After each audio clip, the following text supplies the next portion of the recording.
E aí, galera, tudo bem? Então, a missão hoje é corrigir o simulado 1 2025, prova com 15 questões de português, 15 questões de inglês e uma redação, tudo isso no estilo da Universidade Federal do Rio Grande do Sul. Vamos direto fazer o share e a sistemática da correção vai ser a seguinte, ó. Eu vou te dizer sobre o que que é a questão, tá? Vou te dar o gabarito e vou analisar por que o gabarito é X, Y, Z, ok? No caso, não é nenhuma dessas letras, vai ser A, B, C, D, mas tu entendeu. Na Constituição dessa prova são dois textos de temas também bastante atuais, recorrentes, como a URGS gosta de fazer. Um deles sobre questões, o segundo, ecológicas, e o outro sobre literatura periférica, correto? Ambos textos jornalísticos, tá? Bastante acessíveis, claros, mas com complexidade por causa das temáticas. E textos relativamente longos, né? Como você está vendo aqui. Então, a primeira questão, o gabarito é letra A, só a primeira vai estar certa e vamos ver se tu entendeu. Essa questão, ela é absolutamente essencial para testar tuas habilidades de leitura, porque ela está no centro, no corpo da coisa que esse texto abordou. Então, a primeira está certa porque diz assim, ó. O autor do texto entende que, embora a expressão literatura periférica possa ser reducionista, apresenta, por outro lado, a possibilidade de chamar a atenção para novos caminhos da literatura. É isso. É como começa o texto, que a autora do texto diz, e depois ela ratifica com ideias da Lília Guerra de que essa literatura periférica pode fazer um cartaz legal para essas populações que produzem literatura, certo? A primeira. Por que que a segunda está errada? Porque, como diz a segunda linha, a literatura periférica não é um gênero consolidado. É um gênero em consolidação, um gênero que ainda está sendo trabalhado. Talvez nem o nome ainda seja o adequado, como a gente vai ver em outra questão depois. Então, o consolidado ele matou. E a 3, pô, mas aí, cara, tu não pode ter concordado com a 3, porque a literatura periférica não é uma extensão da literatura dos brancos, é o contrário. É o contrário, vai ter uma questão sobre isso depois. Se a literatura periférica é de Carpete, que é dos brancos, ok? Essa questão é importante, ficamos com letra A, apenas um. Olha, dois, questão de texto, que vai trabalhar partes do texto, tá? A 2 ajuda um, inclusive. O gabarito da 2 é Equador, né? Então vamos ver por que que todas estão erradas até lá. Na letra A, não é o gênero o problema, é a questão social. O gênero é masculino e feminino, correto? E isso não faz parte da definição do periférico. O periférico é social. A B. eh, a autora se posiciona sobre a expressão literatura periférica assim. Ela, ela, ela se pergunta se seria o termo adequado ou não. Isso é um posicionamento. Tipo, tu pode se posicionar a favor ou contra em dúvida. E ela diz, não sei, correto? Então, quanto à questão, existe um posicionamento. No quinto, o faleiro não expressa o repúdio à literatura periférica, logo ele, mais periférico de todos, inclusive ele apoia. Na letra D, aí tem uma brincadeirinha ali, a Lilia Guerra não é uma autora branca, correto? E ela não questiona a validade do termo, muito antes pelo contrário, ela diz que o termo é válido justamente com o objetivo de ah, dar destaque para essas populações, ok? E aí na letra E tu tem uma citação da Conceição Evaristo, que justamente mostra por que que nós estamos falando sobre isso, né? Que é a afirmação dessa literatura periférica no Brasil. Beleza? Essa também é uma questão importante. Tu tem que ter visto que a letra E está correta, porque tudo é sobre isso.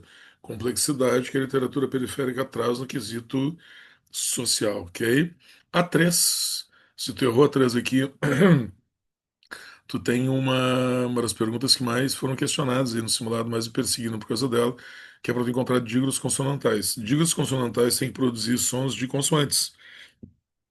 Duas letras que produzem uma som de consoante, que nem o chamarem, que é aquele CH ah, do chamarem ali, que dá um som de X, só que era só palavras com dígrafos consonantais. Se tivesse outros dígrafos vocálicos, que nem os zens que tem aí em todas as frases praticamente, não podia ser resposta, era só dígrafo consonantal.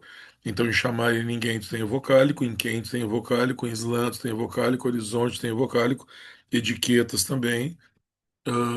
Etiquetas não reduzirem, ok? Só na letra C, o QU e o CH que não são dígrafos vocálicos, são só dígrafos consonantais, ok? Muito bem. Olha bem. Agora, a 4 tem o erro ah, de digitação, aquele elíptico não é para estar ali, tá? Mil perdões. O 4 gabarito é B, verdadeiro, falso, verdadeiro, falso. Por que que a primeira é verdadeira? Porque o chamarem da linha 3 é aquele sujeito indeterminado. É alguém chamar sem eu dizer exatamente quem. Se tu colocar o ele, estaria retomando o sujeito que nem está ali presente naquela linha 3 ou antes da linha 3, correto? Lembra, a terceira pessoa do plural, o sujeito determinado é uma casa que fica vazia. Aquelas frases que nós usamos em aula, tipo assim, roubaram meu carro, comeram meus doces, entendeu? Falaram mal de ti, correto? Te chamaram, mas eu não sei quem é. Então eles implicam plural, que eu já deveria saber. Ah, a segunda e a terceira agora são iguais, tá? São a mesma pergunta. Na linha 38 e 39 tem aquela expressão que é C falou de. Lembra? É o C mais VTI, VTI mais C, que tu vai ter um aí depois. O que tu não tem na frase nessa circunstância? Sujeito. Esse é o sujeito determinado culto. Essa questão está em cima disso só. Sujeito determinado coloquial, terceira pessoa do plural. Sujeito determinado culto, VTI mais C, correto? Então tá errado a segunda, porque serventia não é o sujeito. E a terceira tá certa, porque o sujeito da locução verbal se falou aí determinado. Mas eu corrigi na hora da prova, não tem aquela palavra ali, elíptico, ok? E aí sim, a pergunta da quarta é essa aí, o sujeito elíptico que da forma verbal ministrou é Lília Guerra. Não, tá ali Lília Guerra. Lília Guerra ministrou. Ela não é um sujeito elíptico se ela está presente. É um sujeito simples. Por isso o gabarito é, nessa 4 a letra B. Verdadeiro, falso, verdadeiro, falso. Ok? Tranquilo? Muito bem. Então, olha 5. 5 agora a gente tem formação de palavras, derivação e composição. E o cara quer prefixal e sufixal e composição. O gabarito é a letra E, Equador. Deixa eu te explicar a Equador primeiro. Relançado vem de lançar, em duas etapas. Primeiro eu fiz lançado, derivação sufixal, e depois relançado, prefixal. A prefixal é bem assim. Ela é formada em duas etapas diferentes. Primeiro tu coloca um, depois tu coloca o outro. Então, relançado tem prefixo, sufixo, é prefixal e sufixal. E, todavia, a conjunção adversativa, para quem não lembra dessa história, ela é formada por duas palavras, toda e via, como é comum nas conjunções, tipo, portanto, contudo, entretanto, são sempre palavras formadas por composição, correto? Dois ou mais radicais que se unem. Isso depois a gente vai ver na aula de nexos. Então o gabarito está aí. Subindo agora, na letra D são dois primitivos, não pode ser resposta. Na letra C, vem de empreender ambiente, duas derivações sufixais.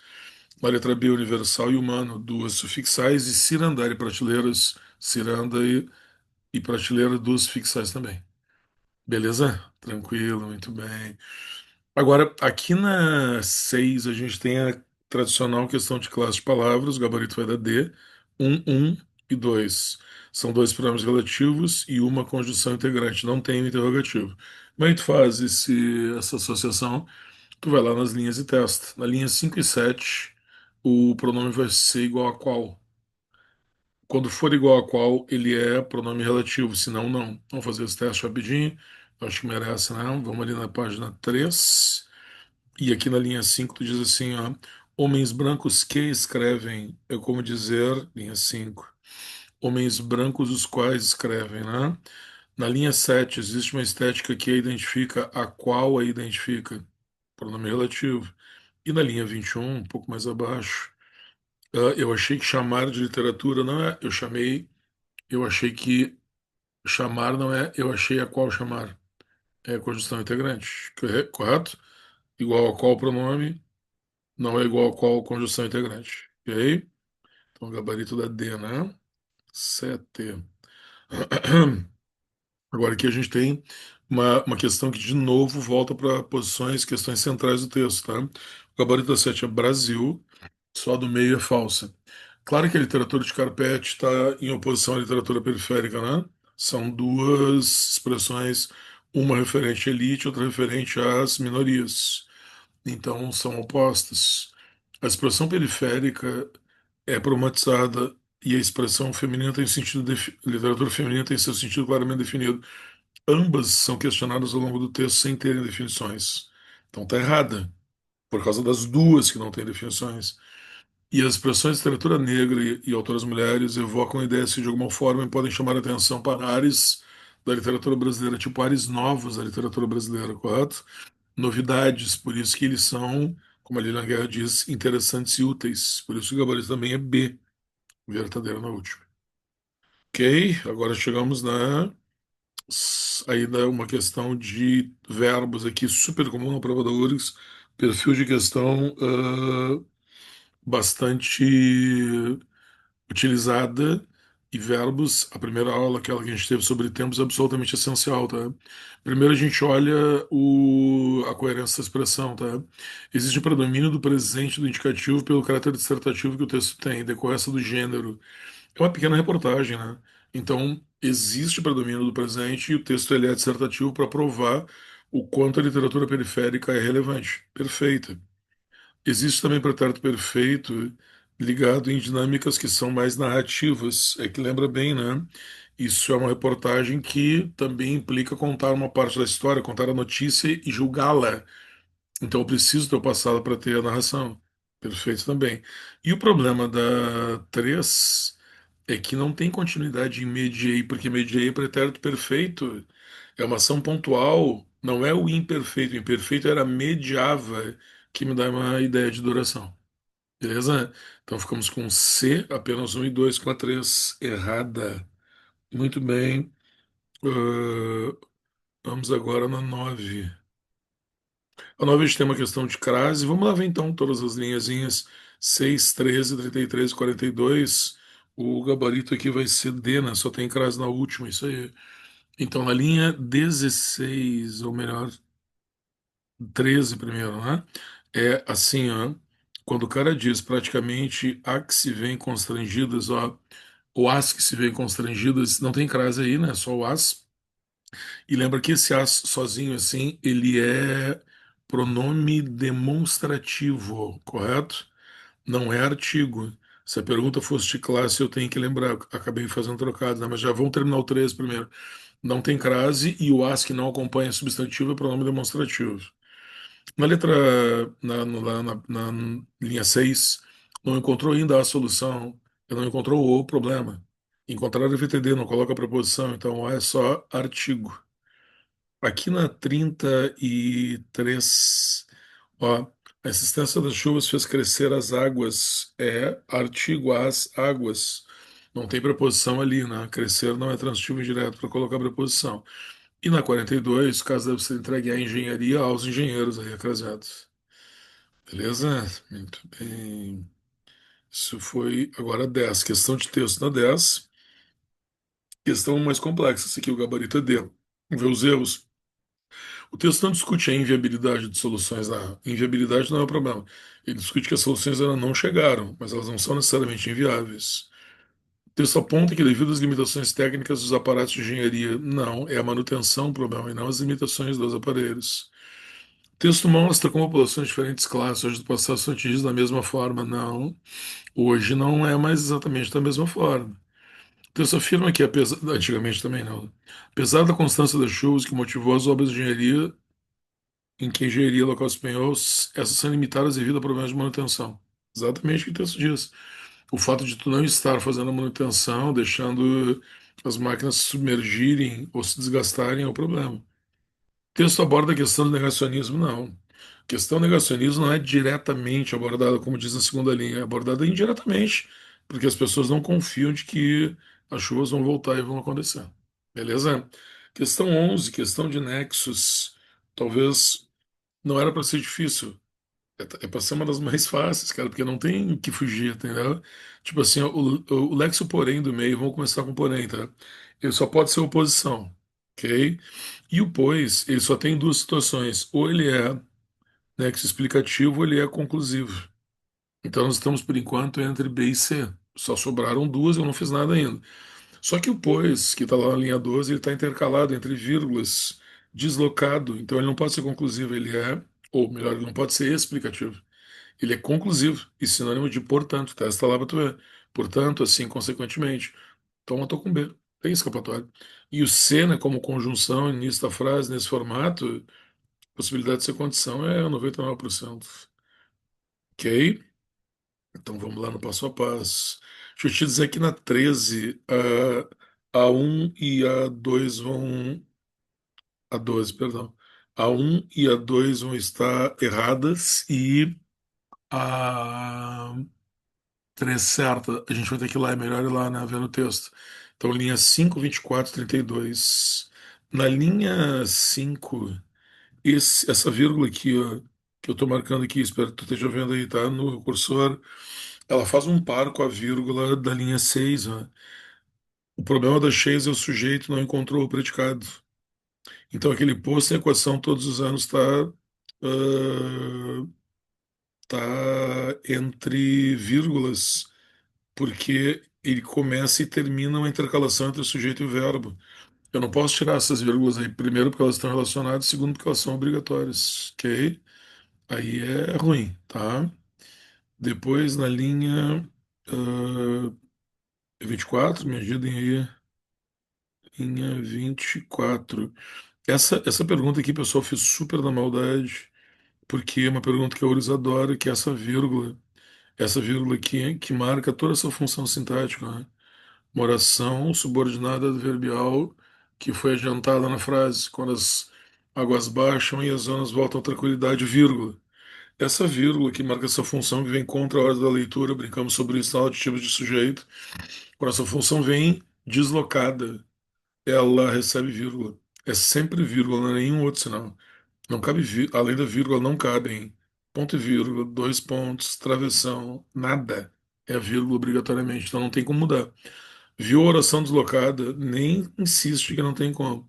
E a outra, que é uma barbada, deveria ser já para ti isso aqui, ó. Por que que sai essa vírgula em 1928? Adjunto adverbial curto. É a própria expressão do adjunto adverbial curto, ok? Essa vírgula é opcional sempre. Então tu vê que a primeira e a segunda vão estar errados, né? E só a terceira tá certa, o gabarito da C. 12C. A 13, aquela questão antipaticíssima que a URGS adora fazer, que é de vocabulário totalmente casual. Ter adversário é viajar, desconversar, não responder, fugir do assunto, entendeu? Mas aí tu tem que conhecer e não tem escapatória, ok?